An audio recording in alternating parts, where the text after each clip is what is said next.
নমস্কার, স্কিল বাংলা চ্যানেলে সকলকে স্বাগত। আমেরিকাতে বন্ধ হয়ে যাচ্ছে স্ন্যাপ প্রোগ্রাম।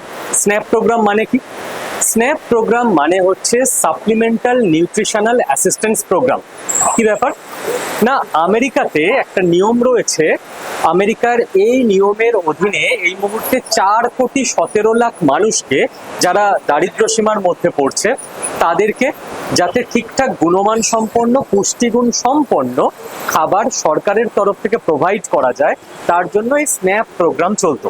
কিন্তু যারা আমরা একটু খেয়াল করেছি এই চ্যানেলের প্রিভিয়াস ভিডিও, আমরা জানি যে আমেরিকাতে শাটডাউন চলছে। মানে আমেরিকার যে কংগ্রেস, অর্থাৎ ওদের পার্লামেন্টকে কংগ্রেস বলা হয়, কংগ্রেস সহমত হয়নি বাজেট কিভাবে অ্যালোকেট করা হবে বা কোন ডিপার্টমেন্টে কত খরচ করা হবে।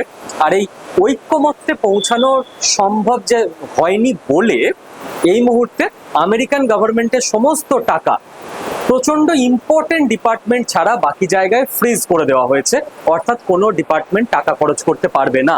আর সেই জন্য স্ন্যাপ প্রোগ্রামের মতো প্রোগ্রামও বন্ধ হয়ে যাচ্ছে, যেখানে আশঙ্কা করা হচ্ছে দেশে দারিদ্র সীমার নিচে থাকা প্রচুর মানুষ, শিশু সহ, তাদের পুষ্টিগত অভাব এবার তৈরি হবে এবং এই ডিপার্টমেন্টে যারা চাকরি করছেন তাদেরও স্যালারি অ্যাট স্টেক।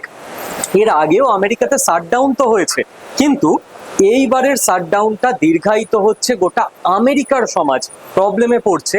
একটা থিওরি এখানেও উঠে আসছে যে আমেরিকার যে কংগ্রেস, সেখানে বিরোধী দলের যারা সেনেটর রয়েছেন, আমাদের দেশের হিসাবে বুঝতে গেলে এমপি রয়েছেন, তাদের সঙ্গে হয়তো পৃথিবীর অন্য কোনো সুপার পাওয়ারের এজেন্সির এই সমঝোতা রয়েছে যে আমেরিকাকে যতদিন সম্ভব শাটডাউনে রাখা যায় ততটাই ভালো।